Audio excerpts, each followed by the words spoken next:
we've got an extra British person going on. We do. Yes. Welcome, everybody. I know it's a British panel and this Canadian guy. Everybody.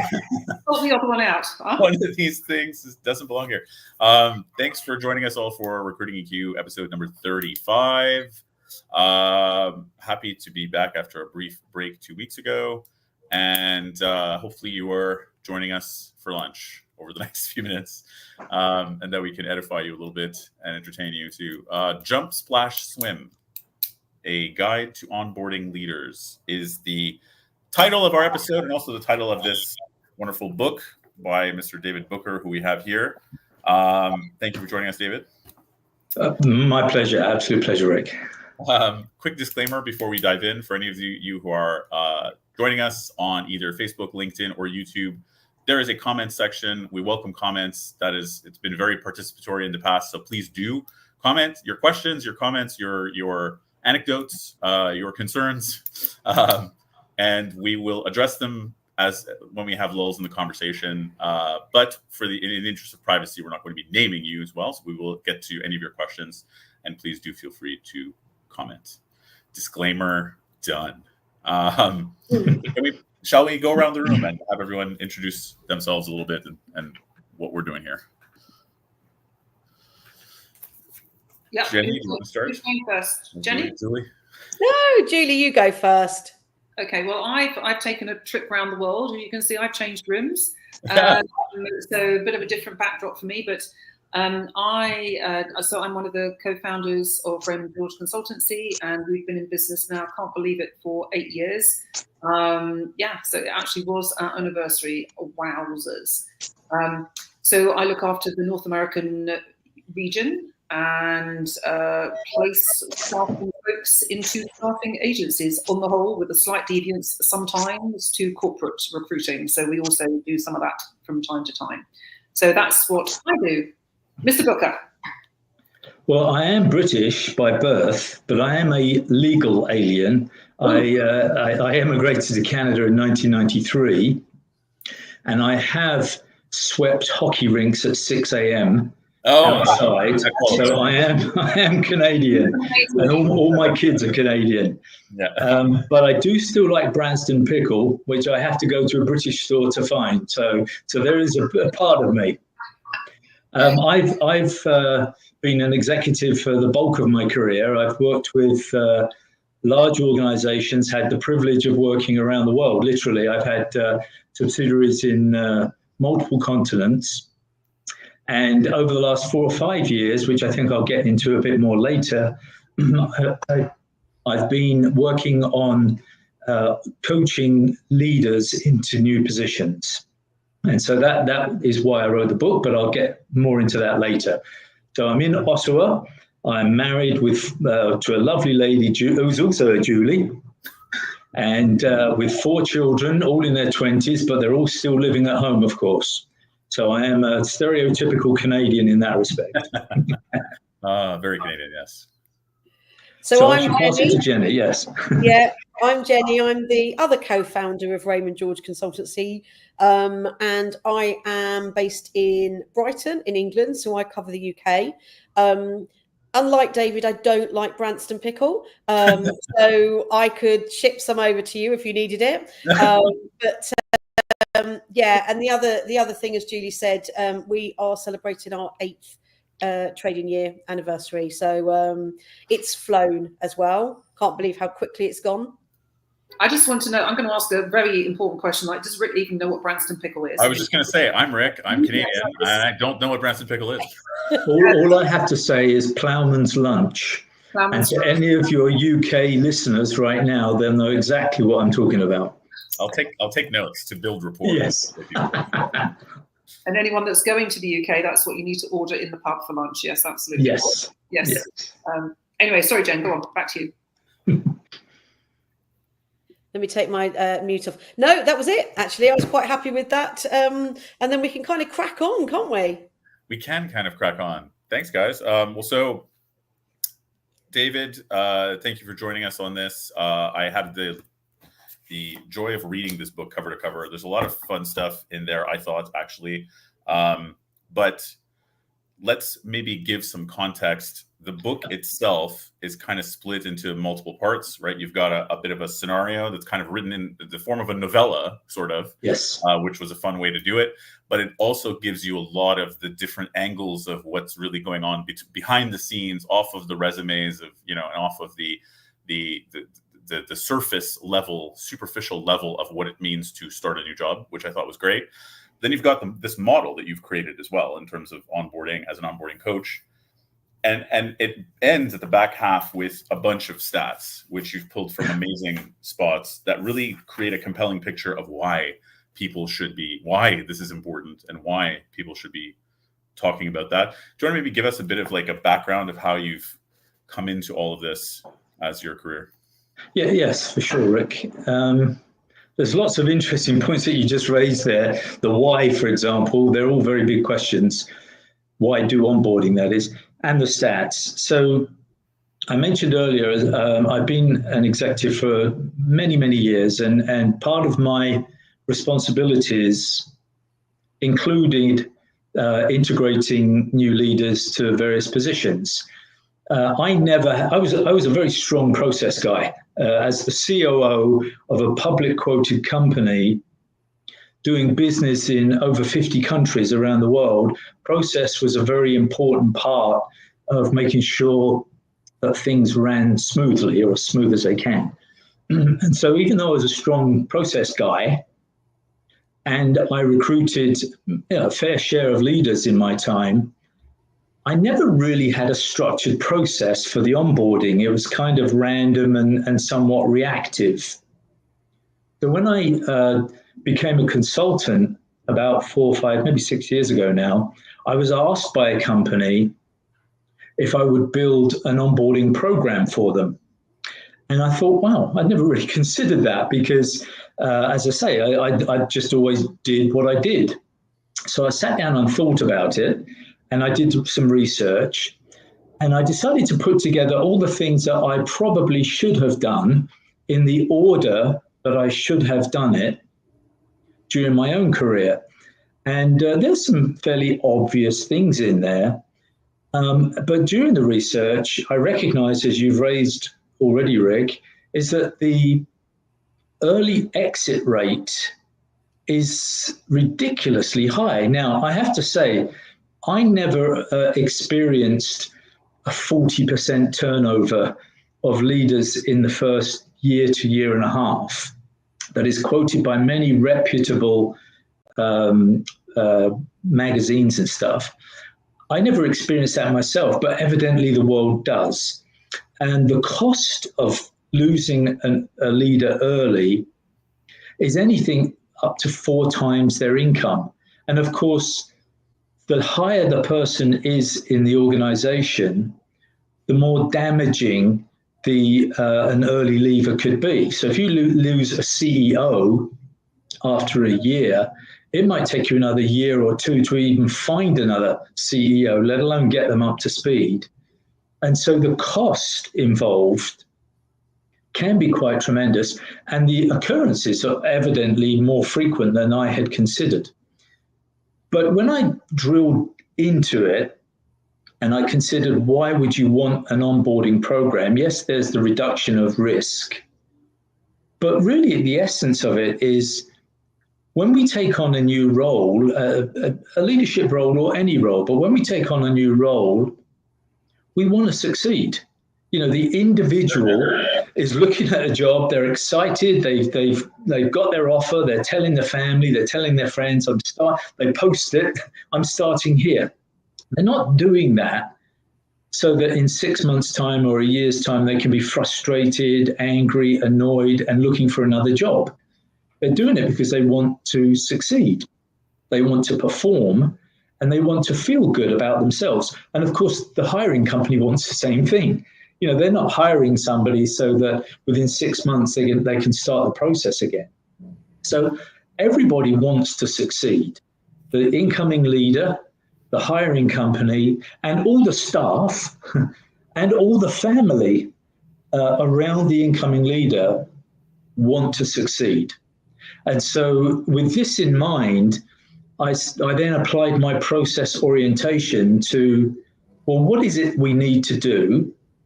And if you look back, what is it that I did that was actually successful? And I plotted a course of action. And I've been doing that for about, say, 4 or 5 years. And I got to the point where I like writing stuff. So I got to the point where I thought, I've got to share this with everybody. There are some pretty good books out in the marketplace. There are some, I think, very good people working in this space, but there's not enough.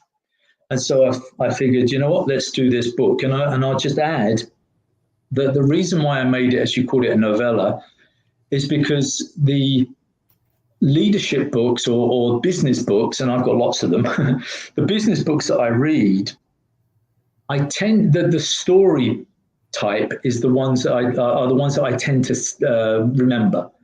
So I used to coach soccer for the community level. There you go. I'm Canadian. I called it soccer. Yeah. I was going to say, you improved in Canada. There it is. There's the proof. So I coached soccer, and they were anything from 4 years old up to 15 years old. And what I recognize is that doing drills is boring for them. But when we introduced the play that we wanted to do into a game, it became much more fun, and then it sticks. And so writing a story about a lady, her name was Grace, onboarding into a company, to me, I thought this will be a way of putting the program across in a realistic way that might stick.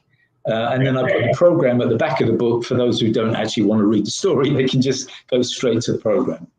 But we can get to that later. I actually found the story format to be particularly interesting because you're able to see the impact of a lot of the things that are mentioned in the model that aren't necessarily obvious to someone like me who has not onboarded a lot of leaders, right? But seeing the impact, seeing it in practice, you're able to sort of go like, I get why. From this example, I get why. Yes. Here's a quick stat I'll throw out there, even just for you and Jenny and Julie as well. I didn't know this, but apparently, according to people like the Harvard Business Review and Corporate Executive Board, 50 to 70%, this is Corporate Executive Board, 50 to 70% of new executives, and that's external hire or internal promotion to executive level, fail. And not only fail, but fail within the first 18 months. That is an absurdly high number, in my opinion. Well, you know what, too, though? I mean, whilst I know that the book and your program is focused on more senior, sort of, let's call people leaders, which then makes us feel like they're more senior. This is rife throughout every level of onboarding and every level of person. So I think that just the impact when someone is leading others or perhaps more senior in an organization, therefore it's amplified, which is why you probably focus on it, David. But I think this is in every organization, even when they have oftentimes an onboarding program, and every level of individual. Well, yeah, and just, Julie, you've said this several times about staffing in particular, right? Is that there's a giant absence of training, of onboarding support, whatever, and like upskilling and development, period, across all lines of staffing. I think there's a massive opportunity for training for staffing, a particular area, which we can focus on another day. But I just think that it's, and I mean, I don't want to put you off track here, but I wonder whether there's any, if there are golden nuggets that you think that most of this boils down to, like why most of sort of new entrants into a new role doesn't work for I wouldn't say for whatever reason, it's not for whatever reason. If there are any sort of core reasons that you think, if you can fix this, whether it's a, this, that, or what, or a plan, or a blah, blah, blah, blah, it would be better and those numbers would decrease. Are there anything that you could just sort of say, if you put things in these buckets, it would be these two buckets that should be focused on first? Yes. There's the pre-onboarding and the post-onboarding. The pre-onboarding is the space that you will work in, i.e. the recruitment. And I would say that there's a significant portion of that 20, 40, 70%, whatever it is, that leave early because they're not the right fit. Now, the right fit isn't just, we've got a square peg, let's put a square hole, or the square hole, let's put a square peg in it. It's a recognition by the hiring company of what they're actually looking for. They might think they're looking for a hound dog, somebody that's going to go out and, create lots of activity, when in actual fact, they really wanted a strategic person, somebody who would actually consider the landscape and come up with decisions on how to approach whatever the marketplace. And often it's not until the new person has been in the role and has worked the role for a while that both sides realize this is the actual fit. So as much as we can, before we make the hire, be really candid with ourselves. What is it that we're trying to do with this role? Even if it's the same role as, somebody just left the role, we should still be saying, okay, this is an opportunity to reconsider the role. What are the responsibilities? What are the objectives? And should they be what they have been before? So the fit is critical, and it's not just a matter of, yes, my resume meets the job description. It's really, what is it I want to do, both as the candidate, but also as for the company. So if we have the right fit, if you don't have the right fit, it doesn't matter what you do with the onboarding. It's probably not going to work. In fact, the worst case scenario is it won't work for a long time before you realize it's not working. Okay, then the second half of it, this is for me, it's a more complex question, but I'll boil it down to one word, and that is awareness. So when we go into a new role, in the same as any new environment, in order for us to perform at what I would consider elite levels, we need to understand the rules of the game. We need to understand that there are things that you're going to have to learn that you're not going to learn about on day 1 or day 10. There are things that are going to take you several weeks or even months before you actually get a good grasp of it. And even then, it's dynamic.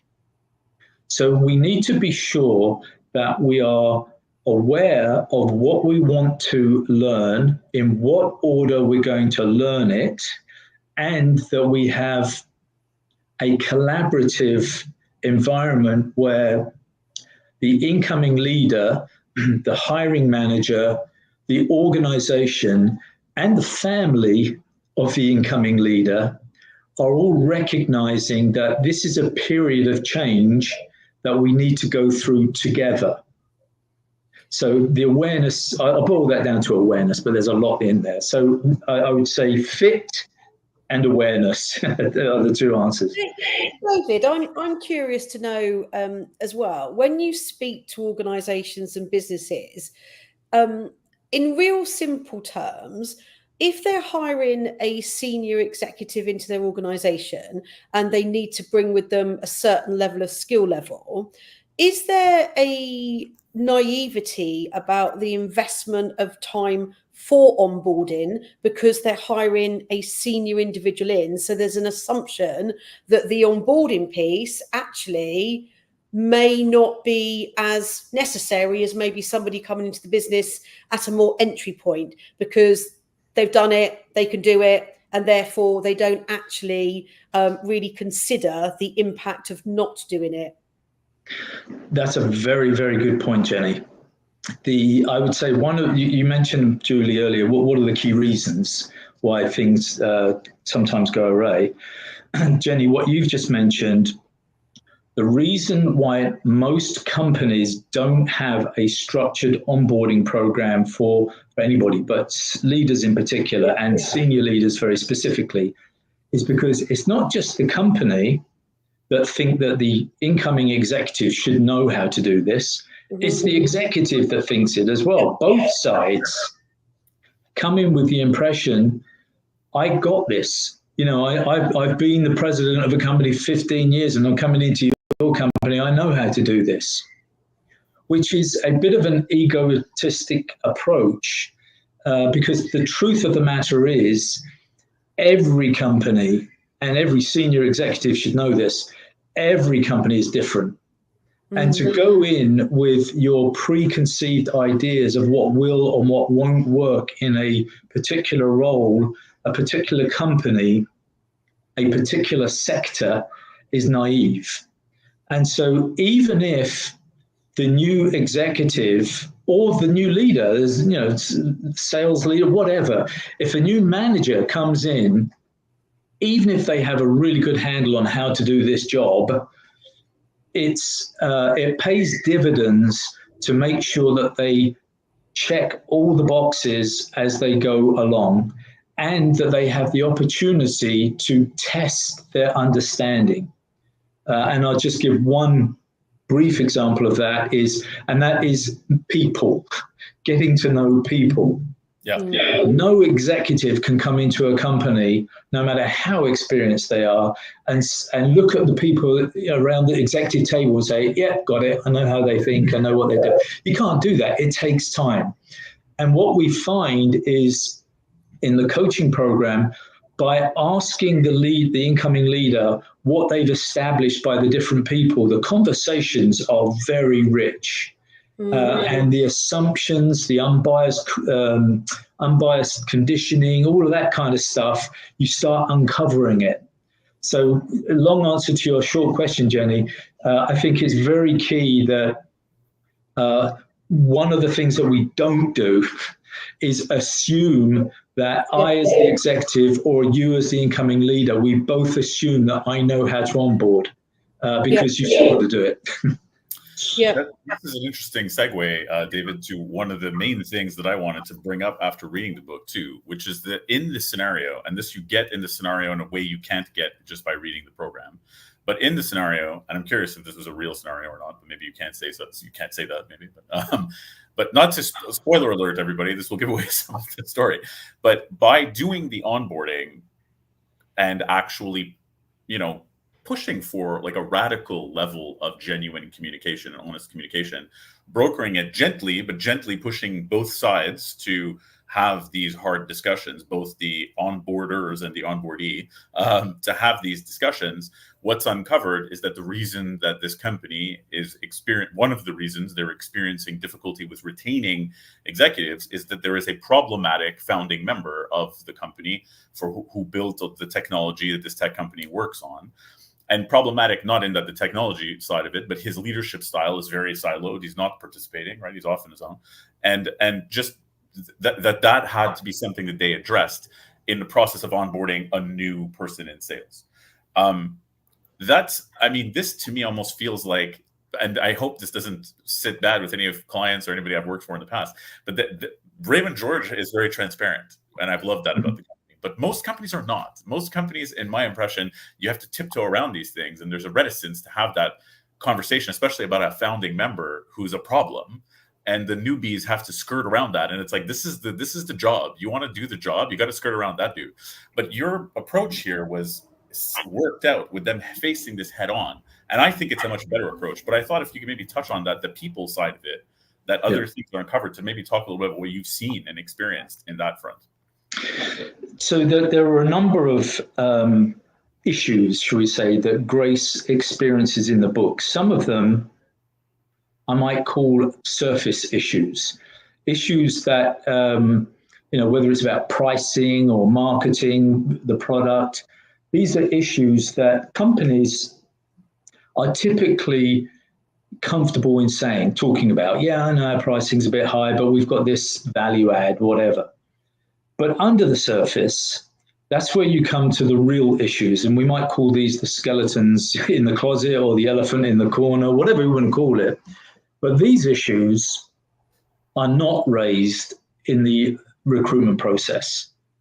The hiring company would not say, we're really looking forward to you joining. And by the way, one of our founding members is a complete pain in the ass and you're going to have real trouble working with him or her. They're not going to say that. So you discover that. Now, the particular example that I used in the book came to me as I was writing it. In fact, when I wrote the book, I did each section, I wanted to leave it on a cliffhanger for me, not for the reader, for me, so that I couldn't wait to get back and write about it because I didn't know how it was going to pan out. So it was a writing technique. However, every single one of the examples that I've used are so common. And a blunt answer is yes, I have come across that problem, not once, but multiple times, where a founding member or a senior leader is causing issues that the company is sweeping under the carpet. And we hear this so many times, don't talk to Jenny about this because she'll bite your head off. And we don't want Jenny to bite her head off, so we don't talk about it and we skirt around the issue. So what I classify this in the book is the courage. In fact, I say this, I think, on the cover of the book or the back of the book. Will the company, the hiring company, have the courage to do what's necessary? Because if they don't, it's likely costing them either in personnel or in market position or any number of different ways. So it's a real condition, Rick, but it actually came out of my head as I was writing it. So I wasn't writing about a particular person. So with that particular and I've read the book too, and I loved that part because I've experienced, not me personally, well maybe I have, but I've experienced from the outside. Maybe people have had lots of problems with me, but I've experienced it similarly by seeing sort of folks that aren't happy and maybe not having the platform to have the courage that you talk about, and at the end of the day, like the predecessor to Grace, have left. They've left because there's no avenue, or seemingly no avenue for them to express some difficult situations, whatever it is, whoever it's around. It doesn't have to be about people. It can be about lots of different things. But I think when people and emotions are involved, it becomes more difficult to have the conversation. Yeah. Because then it feels like a personal situation, right? But it's like, how do you get to, or how do you know that as let's say I'm a coachee, that it's safe to have that conversation? So if I'm in that boat, if I'm in a situation where I think, I feel like this could be the problem, or that the multiple things that could be the problem, and maybe it's a person or people, how do I have, because I potentially could be the person that is laid off or booted out, or something. If I express my concern or worry or fear or trepidation, whatever the word is around that, how do you give that person like the comfort, like you need, and also the vehicle to like have those types of conversations? Yes. First of all, I will say, Julie, that in the book, the predecessor to Grace, when that person leaves, they don't know why he left. And that's quite specific. I put that in deliberately because in most cases, when a person leaves especially if they're going to another job, we don't really know why.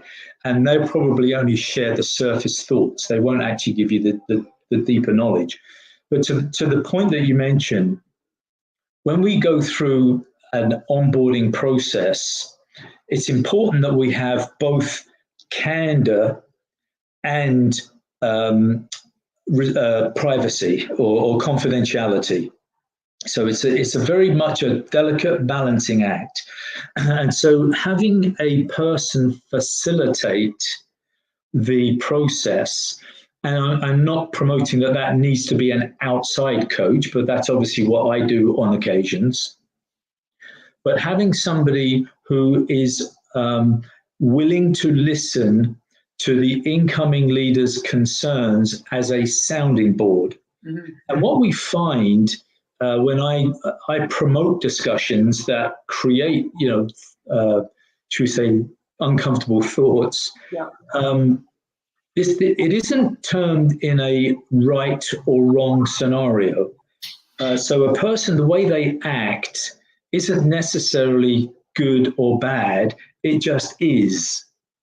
And the question is, if this person has this type of a character, this is how they react or how they act, how do you deal with it? Because you can't change them. You can only deal with yourself. Now, if it then turns out that through discussions, through observation, through actions, you recognize that one person is a catalyst to multiple issues, then it becomes a little bit more courageous to raise the point with other leaders. And I guess we could say that, and as I said in the book, I think with Grace, you either stay and put up with it, you stay and address it, or you leave.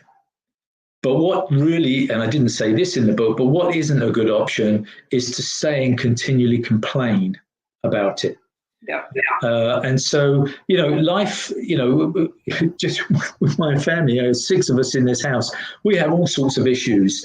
And if you don't raise those issues, then they become grudges. And then you find yourself acting a certain way that is not consistent with your own character. And as I said at the outset, our goal for any new hire, for any new job, is to perform. If I'm performing well and people are respecting what I do and I'm earning the salary that I want to earn and everything's going somewhat according to plan, I'm happy. And happiness comes back to the house and everybody around you is happy. But if you go to work and you're doing 40 hours a week and you're frustrated because of somebody, that has to be addressed. So again, I think that these scenarios that are present, it's not everywhere. This isn't like, oh God, it must be me. These scenarios are present everywhere. First of all, we have to identify it. Then we have to rationalize it ourselves, understand how we can cope with it. And then we have to take some action. And that might take courage. Now, one last thing I'll say on this, not everything is a do or die issue. And so through the onboarding program, when we meet with our leaders, and I'm talking to them, they might raise an issue that is a problem to them, but when we discuss it, they realize it's not. And so having somebody to discuss what isn't a problem is sometimes a way to alleviate a problem that never was. And David, that's everything you've just said right now, and also the example itself, where the onboarding did shine a light on the context by which likely the prior person chose to leave, because they left without even another job, right? So like it was something to do with the company. So clearly there's some sort of underlying issue there. Jenny, you brought this up a lot of times too, in terms of what you feel that clients should do for better retention as well, is flexibility. Because I think a lot of what the issue came down to an extent, was they were hiring somebody to fit a role that they had pictured in their minds a certain way, and they wanted them to succeed on their terms and leave everything else about the company exactly the same. But here they're hiring a great person, but not letting that person succeed slightly on their own terms. There's no give there, right? And it was always putting them in a bit of a box. It's something you brought up a couple of times, Jenny, too, where if you have a great person and it's a little bit outside of your box thinking, like, why not bring that person in and bend a little to mutually succeed? You know what I mean? Yeah, absolutely. I think that I think it does come back to the defining the opportunity, defining the individual that you're going to be reporting to, and defining their style as well, and making sure that you have outlined exactly what the opportunity is, and almost like testing it, and going back and asking questions and kind of getting the boundaries really sorted out, because I think that what can also happen is sometimes people at a senior level do get hired. The person that they're being brought in by might be an owner manager, they might be a really senior exec, they might be a CEO, but actually when it comes down to it, they actually don't necessarily want to let go of everything. So they're then restricting the individual to do the job that they've been brought in, because it's not about trust, actually. It's more about, and I'm not necessarily sure that this is the right word, but maybe control as well, because maybe they've not worked. Mind, yes, it's relieving or relaxing control is very difficult. And actually allowing someone to do what they're being paid to do, and allowing their judgment to, and their thoughts maybe that are different to themselves, but actually that's what makes someone different. You don't just hire exactly the same as you, do you? You hire somebody different because they can really add value and a different perception and a perspective, rather a different perspective of what's happening. But yeah, I think that I mean, there are definitely organisations that sitting from, their best intention is to get somebody like X. They hire somebody like X, but actually then they can't deal with X because they're not allowing X to do the job that they've been brought X in. And really they should have hired Y, because Y would have done the job that is actually on offer rather than the job that they thought was on offer. Yeah. David, you talk about this in the program too, and I was trying to look in the model for the exact line, but I left as someone who's a core salesperson most of my professional career. I left thinking, I probably, especially in a complicated market like this, would be better to drill down more on the why are you hiring this person? Like, why is the job open? Is it open because you just by default assume it needs to be open because someone left? Are you sure you need this job open? Have things changed since that person was hired? Maybe you should ask yourself the question if this is even the role you want to fill at all, or if you need to fill the role, or if you need something altogether different, and just sort of go back to the egg on it. You left me really feeling like, yeah, I feel like that's much more important than me picking up an order and going and filling it, and then perhaps having it not work out because we're duplicating the same error of exactly what happened to the prior role. So there's a word that came to my mind, Jenny, as you were speaking there, and that's diversity.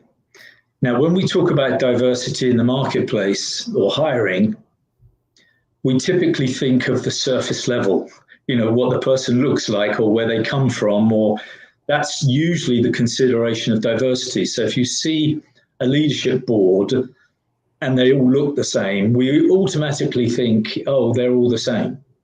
Or if you look at a picture of a leadership board and there's lots of different nationalities and both genders and what have you, or however many genders there are now, I don't know. We look at that and we think, okay, well, that's a diverse board. But diversity isn't on the outside, it's on the inside. And what you referenced, Jenny, that when I hire a person, there's absolutely no chance that I'm hiring a person who is the same as me. Even if they look the same as me, they got very similar experiences, they talk the same as me. So I want to hire them because I want a mini me in this role that I've created. But then when they come in, they suddenly talk in a slightly different way, or they make decisions that I wouldn't have made. And now I'm all upset because they're not really me. So if you've got that perspective, that control, as you use the word there, Julie, if the control, you will fail, period. Because there's absolutely no way in the world that you're going to be able to reconstruct yourself in anybody. And so I think it's important for us to recognize that it takes all different types of people in order to move anything forward. And we need to, and this is a bit easy to say, but we need diversity. And I'm not talking about the color of your hair. I'm talking about we need diversity of thought in order to move forward. Otherwise, we become stagnant.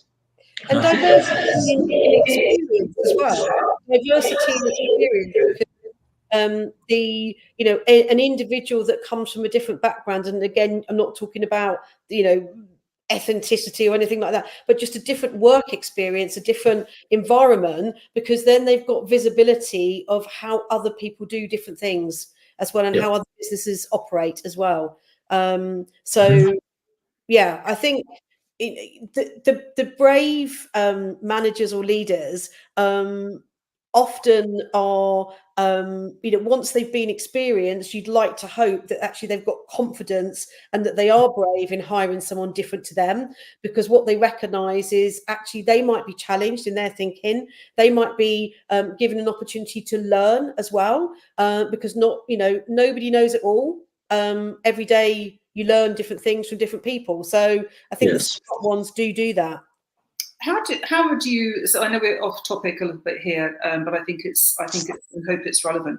So junior leaders or junior managers, or or maybe even some senior too, are probably less likely to hire someone which is less like them than someone else, right? So to fit the mold that you're sort of talking about, David, like I want a mini me because that makes me feel comfy, and I haven't learned in my life that that's actually not necessarily the right or the best route for growth.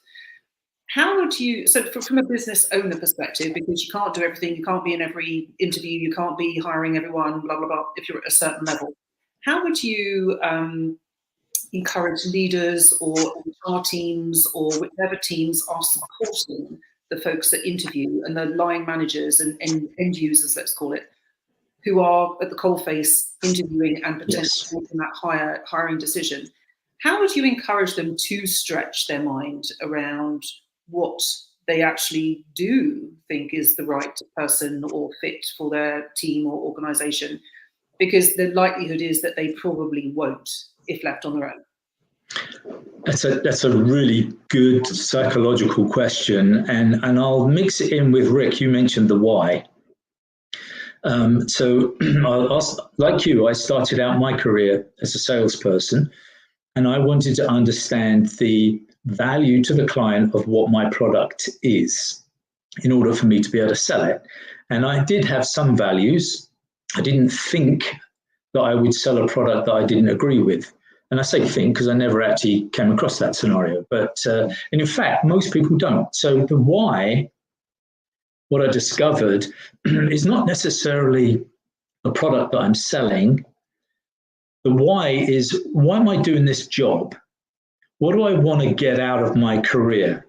And there's a certain selfishness that has to be involved in order for me to do a great job for the organization I'm working with.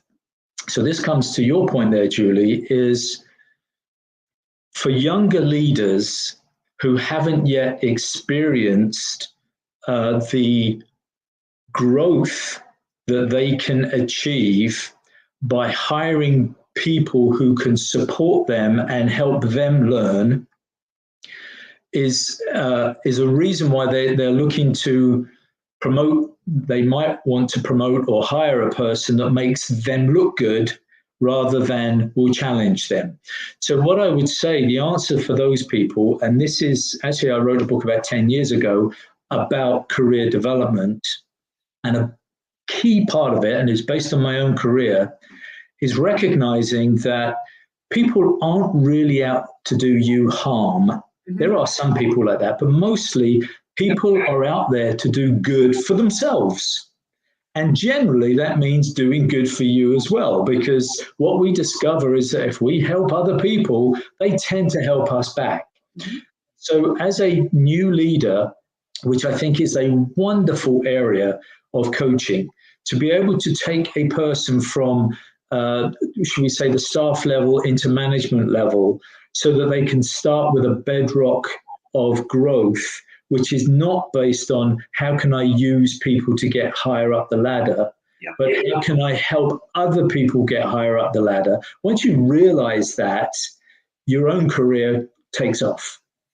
And so what I would suggest, Julie, in answer to your question is, if you're the owner operator and you can't be everywhere all at once, then I would invest a little bit of money, a little bit of resources into the coaching of your new leaders, so that they can gain, the word used earlier, confidence in themselves to recognize it's not a zero-sum game. If you develop your leadership abilities, almost guaranteed you will go up the ladder a lot faster than if you're trying to suppress other people to do so. And I don't know, and thank you for that. I don't know whether everyone is trying to suppress others, because I, like you, think that people get out of bed sort of, every day, 99% of the population wanting to do a good job and wanting to help and be a good person and all those types of things. So I don't think it's like an either or, either you suppress or you don't. But I do think that they just don't know. They just don't sort of really know, because no one has equipped them and given them the tools, or even had a conversation with them around, this is what better could look like, and it's okay.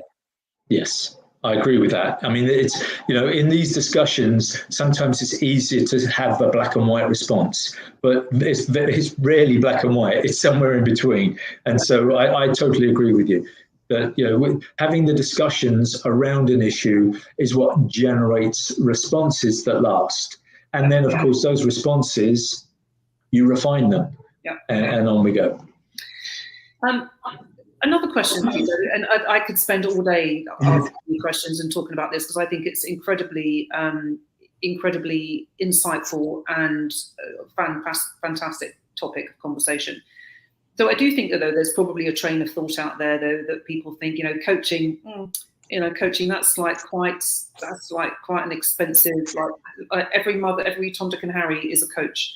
It seems these days it's like the new whatever, not even sure what the new whatever it is, but it's like the new thing to do. It's like, let's turn my hand to be a coach of some sort. Yes. That is expensive, and what actually is my return? Perhaps you could argue a bit like marketing. Like, it's like, here's some dollars, and what am I going to get back, and how measurable actually is my investment? So how would you talk about that? Because, how would you talk about that in terms of like the results that can come from coaching a person or a team, and how you would quantify that? Right. I mean, coaching is one form of what we might call knowledge transfer, or I'll use that word again that I said earlier, awareness. So I'll give you a quick anecdote here, because it's me. It happened to me. So way back when I was still very young, still playing soccer, and I was actually playing football at the time because it was in England, I took a course. I took a course called The Psychology of Achievement. And it was the first, I had been reading personal development books, but this one really opened my eyes to the fact that if I take an interest in myself, in my personal development, and I expose myself to new ideas, I might gain from it. And for me, it was significant. So the word coach is one form. I used what would now be things like podcasts and streaming, but back then it was literally tapes that I put in my car and listened to them all day. I read biographies. I am still an avid reader of leadership books. So what I'm pointing to here is the responsibility for a new leader to become a great leader is on themselves. It's not the responsibility of their company. It's not the responsibility of a company to apply a coach to you. If you want to get a coach for yourself, I can almost guarantee the return on the investment will be massive, far more than Bitcoin. But it doesn't have to be a coach. It could be a mentor that somebody that you admire at work or in the community. It could be obviously listening to podcasts like this. It could be reading. There's so many different ways. The one key thing that I would suggest to people, and this is something that I took personal meaning from years ago, is when you hear ideas, do something with it. I did this presentation when I was a sales manager at this point in my career, but still fairly early on. And I'm presenting all the tips of how to be a great salesperson. And this person came up to me and said, "Why do you share your tips?" And this is true. And I said to him, well, number one, I like speaking. So I like hearing myself speak. But number two, the truth is most of these people won't use it. Most of these people will listen to it and think, oh, that's a good idea, and then do nothing with it. Only one or two of them in a population of 30 or 40, only one or two of them will do something with it. And they're the ones that are going to succeed. So getting back to the point, the coach really is just one form of being able to assist you in personal development, which requires awareness and self-reflection. And that's what a coach will do for you. That's my answer. Thank you. I don't mean to sort of get us off topic here, Rick. I don't know whether you've got other questions too. No, that was, it's all very on topic, in fact, and thank you. Yeah, so David, I mean, you and I had a chat about all of this before we went on to the podcast topic, but and I promised I would do this, and I do this at the back end of every episode, which is because the genesis of this series of what was originally an audio event and now is a video podcast type format event was the sudden appearance of AI tools, the sudden shift away from, particularly in creative at first, we saw a big shift very quickly within a month or so of ChatGPT. And now, you know, the tech world's jobs are changing and so on. There is a lot in this book about the human element. In fact, for the majority of it really rests to me, like the original form of this podcast was me talking about dialectical behavior therapy, which is a hobby of mine and sort of psychotherapy study, and how that can help in all interpersonal relationship. This is very much that. There's a lot of what you'd call radically genuine communication, radical acceptance of what the scenario is, but it's all very, you know, even talking about the impact it has on people's families and all this, it's all sort of living in the real world of human beings interacting with each other in the workplace, which I believe is going to go up in value and in priority as AI continues to take away jobs that are rather dehuman. How do you feel about all of these things shifting the market? You're obviously very on that train to begin with, but what's your thoughts on the shifting job market in that way? And do you think that we'll be seeing more of an upswing in people valuing the human people skills, period, soft skills, empathy, negotiation, creativity, things that AI cannot do? I think it's great to recognize the disruptions in the marketplace, which are so much more common today than they were even 20 years ago. And AI is obviously not going away. And I believe it will be a massive disruptor, if it's not already, but it will be a massive disruption, not just in taking jobs away, but also in the jobs that it adds, and also in the way that we do our jobs. And so I would say it's very important for people to, at the very least, stay abreast of the situation, understand what AI is generally. You don't have to become a senior programmer to understand it. And so staying aware of the disruptive trends can only not just assist you, but provide you with opportunities, because you can be sure that the vast majority of human beings won't keep up with it, because that's typically what happens until it becomes the trailing edge technology, and then we will find out we have to use it, and we do use it. So if you're the type of person to just stay, even at the surface level, understand what it is, what it's being used for, how it might affect your job, I think that puts you ahead of most. I'd also like to add, Rick, another disruptor in the recruitment industry and obviously in the onboarding side, and that is the working from home. There have been sectors that have worked from home, and I personally, when I was an international man of interest, I worked from home. You're still an international man. Yeah. The mystery is what I wanted to say, so it sounds even better. But a lot of the times I work from home. I've been working from home for decades. I've been working with distant colleagues for decades, but that's, for many people, that's new. In fact, I was speaking to a company yesterday how they now are recruiting, and they're not on the leading edge. They're recruiting people all over the world for positions, and they will never meet them in person. So how do we, in the everyday lives, I'm here in Ottawa, the nation's capital, there's been a big push recently for the government workers to come into town at least 3 days a week. This is government workers who are very, very prescribed in what they do, when they do it, and how they do it. And typically they've been going to the same desk for the last X number of years. Suddenly they're working from home. This creates an enormous pressure on the interpersonal activities. And so what I would suggest, as well as AI, is recognizing that working from home creates a different environment that we need to be more conscious of, and in particular, the human interactions. Because as much as AI might be spreading the globe, so is distant working, and we still need to stay in touch with each other. And onboarding is such a critical time to get to know our peers. And if we're doing it on a laptop, like I am speaking to you today, we have to employ new techniques. I could go on for that one for a long time as well, but I'll pass it back to you. That'll be episode 2. We'll have to have you back and dig in more. Anything else, Julie and Jenny, that you'd like to ask David while we have him here, or shall we just invite him back?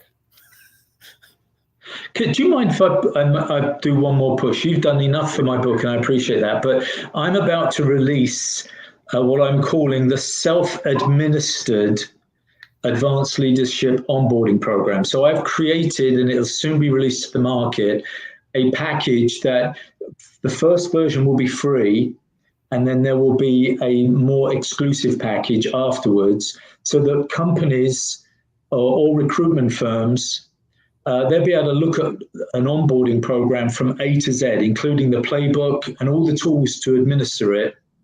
So I'm going to be releasing that in a few weeks. So the self-administered advanced leadership onboarding program, I hope will complement the book, but give the tools for companies for free, what to do, when to do it, and how to do it when it comes to onboarding their leaders. Awesome. Well, thank you, David. Yeah, and when do you have a link for that available that we could share, or perhaps we could backwards share it on this link when it's yes, ready? We could backwards share it because it's in design right now. Well, I've already created the program. It's in technical design right now, and I'm hoping it will be released at the end of this month. Awesome. Well, great. And thank you for being on, David. It's been a pleasure having you. Everybody go out and buy Jump Splash Swim. It's awesome. I'm going to put a link to it in here. And yeah, hope to see you all next week. Yeah, thanks, David. It's really, really insightful and a very, very interesting topic. And I think the point is that what we're trying to do here is in the nicest possible way, not sort of like just say, "Yay, David," but what we're trying to do is give people a vehicle for better. Which may involve you and might involve, someone staying in a job longer and being more successful, and also clients not have sort of perhaps the turnover that they might currently have. Yep. It's all about performance. It's all about being happy that we can perform properly. Really appreciate the invite, Julie, Jenny, and Rick. I hope we have the opportunity to do it again at some time, because there's lots of different subjects that we can cover in the same genre. So thank you very much indeed for the invite, and everybody who's listening to this. I hope that you take away, and remember, do it. Don't just listen, do it. Do it. Exactly. Thank you, David. Thank you. Thank you again, David. Bye. Bye-bye.